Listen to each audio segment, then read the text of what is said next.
Hi, I'm Greg Smith, the laziest programmer on earth, and today what we're going to look at is creating a book using Kindle Direct Publishing. I have a client who has created a workbook to help young people learn how to rap by way of mapping hip-hop to mathematics. And what he wants to do is to just get printed copies of his book to hand out. So what I'm going to do today is take his PDF files and upload them to KDP so that he can get proof copies of his book that he can shop around and share with people.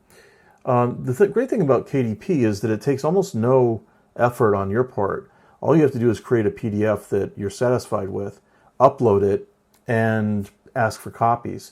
KDP will print those copies at cost and send them to you. The other thing that happens is you can actually put the book on Amazon's website and start selling immediately. So there's absolutely no middleman. The price to print the books is pretty good when you compare to things like, say, Lulu.com or even Ingram Spark. The value is quite good. The product itself is also quite good. It's really kind of hard to compare or to compete with Amazon's offering at Kindle Direct Publishing. And mind you, just because it says Kindle Direct Publishing doesn't mean that it's just for Kindles. It's also for printed books. So let's get started with our book. We'll go to our bookshelf. I've logged into KDP here. And we'll just go to the main page. Oh, I'm going to sign in. Here we go. So let's start off. We can create a paperback. And let me go get the product from my friend. And mind you, you don't have to provide a cover. KDP will allow you to create a cover on the fly. So we'll do both. We'll create one version with a cover that I'll create on the fly using stock images and KDP's cover builder. And we'll also create a version with Messiah Mayo's actual cover that he designed. So let's do both. And the book title, let's pull up his, there it is. Hip Hop and Mathematics, Spelling 101, LLC. So let's pull that up first. A series, if you're creating, say, a workbook series, or if you're even writing a novel series, you might want to put the series name in here and which series it is. We're not going to do any of that. Edition number, I'm going to create multiple editions. I'm going to assume that we're going to do more than one version of this. The author's name,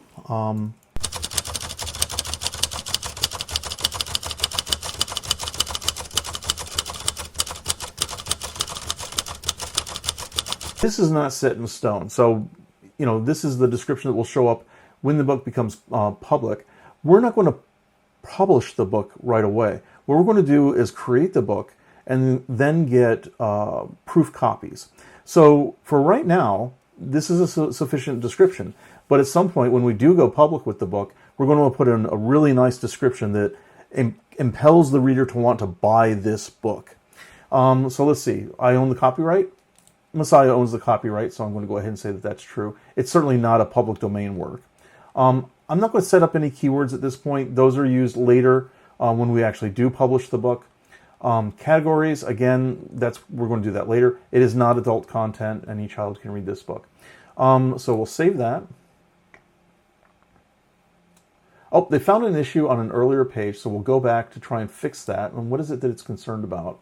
2 categories. And that's where I made a mistake. It's nonfiction, and it is in, I think there's a musical category here, so let's use that. And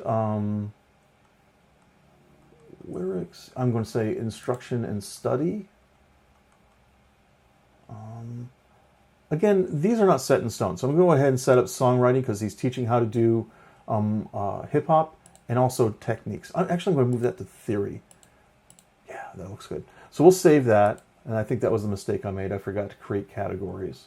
And now we'll save that and we'll go on to the next step, which is pulling up our content. So all paperbacks are required to an ISBN.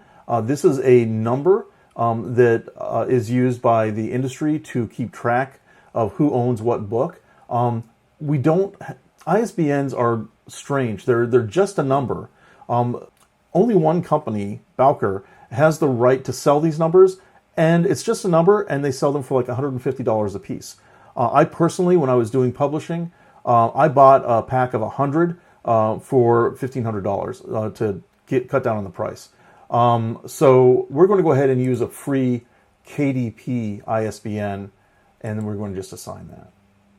No cost. They don't own any of the property. It's just a number for tracking the book. The publication date, we're going to make it today. Print options. So we want black and white interior paper with black and white interior with white paper. You can also have cream. You can also have a color interior with white paper. I've seen the proof or the prototype of Messiah's book. I know that he wants black and white interior with white paper. What trim size is it? His book, I believe, is 8.5 by 11. So let's go get a trim size that matches that. So here's 8.5 by 11. No bleeds. I've seen the proof. Bleeds are like border around your work, and generally speaking, you want bleeds. So we're going to put that on. That means to say that if you're writing, say, a novel, you want a nice frame around the outside. But if you want to turn bleeds off, that means that the text that you're writing can flow almost to the very edge of the page. And in the case of a book that kind of opens up in the middle, it can bleed across pages. And so I've seen this prototype. I want to keep it that way. Also, you can have either a matte or a glossy finish. Glossy is what you would expect. You open the page up and it's got a sheen to it. Matte is more of the sort of a rougher cover page. I've seen his prototype. I think matte is actually a good choice. You want to use glossy if you have photographs or images that you want to be reproduced very literally, right? The matte finish is really good if it's just, say, like print, like say for a novel, or if it's a workbook and you expect somebody to write in it. Glossy paper, the ink might spread or smear. And of course, if they're using pencil, it's very hard to write on glossy. So I've seen Messiah's book, and I know that he wants matte finish. Now, here is our opportunity. We're going to upload our manuscript, so let me go get that. It's the cover. There's his internal pages. Very, very nice. Now it's uploading, and it's thinking. Very nice. Okay. Now, Messiah has given me a book cover that he wants to use, but because this is a demo, I'm going to create a version of this with a cover that I create, and then we're going to go back and add his cover in because that's the cover that he wants. But if you look here, you can create your own cover, and I can't express just how simple this is, especially compared to the way it was years ago. You can upload your own images, or you can completely skip the image and just use a placeholder image. But we want to go ahead and use some of the gallery images that Kindle Direct Publishing has offered. And you can see here that they come in different flavors. Some are in black and white. If you're doing the arts, you might want pictures from here. These are what are called royalty-free art. Normally, if you go onto the internet and you start browsing around for images, almost every image on the internet is copyright protected. That is, somebody owns that picture, and you really can't use it on the cover of your book without permission. And very often, permission implies paying somebody. So this content, these images, have been provided by Amazon and Kindle Direct Publishing for free. You can use these without paying for a royalty. So right now, I'm going to go ahead and go to Arts and Entertainment. Let's see, music. I'm going to try and find something that, at least to me, feels like it might be hip-hop-like. It's active, it has people. So I'm going to go ahead and use this. And remember, this is just me demonstrating. So here are different layouts that KDP is offering. And you can see that it's already put in place the spine with the text on it, the author's name, the name of the book, and its subtitle. And we can choose any one of these. So now here's one with a kind of a plain cover if you don't like the picture. This one looks very much like a textbook that you might buy. This one over here, I think this looks really nice. I love this with the L-shaped or the right angle. These are all really nice. I like all of these. You can see here's a spot for our author's image. And for right now, just for this demo, I'm going to pick this design because I like this one. Now, again, when you're creating a book, you're going to want to create some content. And you want to make sure that you put some text in here that describes what this book was about. There's this concept called lorem ipsum text. Lorem ipsum is a sort of a Latin text that to most readers has no meaning, but it kind of feels like real text. And when you're creating a prototype, you kind of want to use this lorem ipsum as a placeholder until you know exactly what text you're going to use. So I'm going to real quick go out on the internet. There are lorem ipsum generators that we can use. Here's one right here. And this is a very nice site called lipsum.com. And it describes all about lorem ipsum. And then right here are some samples of lorem ipsum. And what you can do, I'm not sure, yeah, this one here has some generate lorem ipsum text for you. And so we want 5 paragraphs. You can specify how many words you want, how many bytes, or if you just want lists. You can start with lorem ipsum, which is the classic text. So I'm going to choose that I want 5 paragraphs. And here it's generated some very beautiful lorem ipsum text for me. Lorem ipsum dolor sit amet consecut. In other words, for most purposes, this is literally Greek, right? So what we can do now is we can just grab this text and drop it into our prototype cover. Oops, where'd it go? There it is. There you go. And you notice that the text is automatically resized for us to fit nicely into this frame. And that looks pretty good. I'm going to do the same thing here, except I'm just going to use 1 paragraph of lorem ipsum. And again, I'm not going to keep this cover. I'm just showing you how simple it is to create a cover using KDP.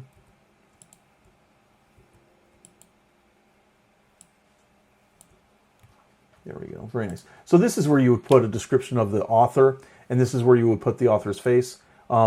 For my purposes today, I'm real quick just going to grab a picture of myself. Not that my picture is all that awesome. It's just that one of my caricature headshots, just drop that in there. And again, we're not keeping this. This is just a demonstration. So, now we have, and then down here is a barcode area. Don't touch this area. This is where your ISBN number goes in and so on. So this is a beautiful cover. It took us just a couple minutes to create. I'm going to go ahead and save this now. So that was a demonstration of how to create a cover.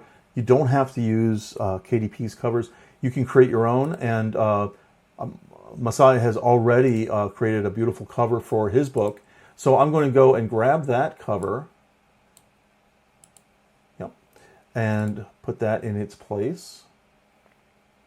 And this is what's called a wraparound cover. He's got the full image of the cover with a front and a back, and it will wrap around the whole cover of the book. It does not include a barcode, so we're going to leave it as is. Now let's preview our book and see how it looks. Okay, through the magic of time travel and video editing, it's been a couple seconds for you, but it's been about 15 minutes for me while this book was laid out. And as you can see on the screen, we're looking now at the wraparound cover that was created by my client. Down here, it's put a little box for the ISBN that the book was assigned. We have a 2-page view. We can also get a thumbnail view, so it gives us a look of the entire book as an overview. And we can also specify the page range that we want. Currently, it's set up for 200. We can turn off the page guides if we want to, so we don't have to look at the dotted lines. I happen to like those page guides, so I'm going to leave those on. Here's the first page of the book. It looks really good. And you can see from the page guides that it's all within the bleeds. Remember, we talked about this before. This area here in the margin is what are called bleeds. And if you turn those bleeds off, then your pages can bleed between the inside, the gutter, if you will, of this book, and also out to the edges of the page. We have that turned off, so it looks good. I'm very, very happy with this. I think this looks pretty good. As a notebook, I think he's got, or a workbook rather, I think he's done a really fine job here. We can now approve this, and having approved it, KDP is now ready to take a look, to let us print it. And here's our printing cost. Look at this, $3.25. I'll let you in on a secret. My client paid about 10 times that to have his individual books printed. Now, he had a couple features that we aren't going to get here today. Features like he has a nice ribbon on the inside. It's also a hardcover book that he purchased. But for a prototype or even a proof of what he wants in the end run, $3.25 is a pretty good deal. And the way this works is that he can set whatever price he wants on this. And I'm going to save this. He can set whatever price he wants. He can sell this for $30 if he wants, or $32.50. And the Amazon will take $3.25 for itself, and then my client can keep the rest. It's a pretty darn good deal. I'm going to just leave this as is. I don't have any plans to publish it, so I'm going to save it as a draft. And now that it's saved as a draft, we can get prototype or proof copies from our bookshelf. So I'm going to go back to the bookshelf. Let's see, we're all done with the setup. We should now be able to request printed proofs. We can order up to 5 at a time. So with respect to printed proofs, they're exactly the same as they would show up as if somebody ordered them on Kindle Direct Publishing or Amazon.com. I'm going to go ahead and order 5. It's what, 15 to plus $1.25. So that's $16.25 for 5 copies, so that he can have them and share them with friends. And I've got an error. Oh, I forgot to say what kind of marketplace I want. I guess I'm going to use Amazon.com. I don't know why I have to specify a marketplace when I'm just getting proofs, but so be it. I guess for billing. Okay, so that's all done. And so anyway, that's the complete process. As you can see, it took me roughly 15 minutes of actual work, but the overall process, including the delay of generating a proof copy, is about a half an hour, maybe an hour to produce a book. And I think that's really reasonable in terms of what you're getting. And then these books are $3.25 a piece. I don't know if you noticed, it was about 200 pages of workbook, plus a cover that we provided ourselves. So you can't go to, say, Federal Express business and print this book for less. It would cost you about 10 cents a page, which would be about $20 if you printed it at someplace like Federal Express, or what they used to call Kinko's. So there just really isn't a comparison to any other way of printing a book. And if all you want to do is just get it printed so you can feel it in your hands and make sure that it looks the way you want it to look, this is a really great way to go. So thanks very much for joining us today. I hope this was a valuable demo for you. Please tune in for more demos and projects from Greg Smith, the laziest programmer on earth. Talk to you soon.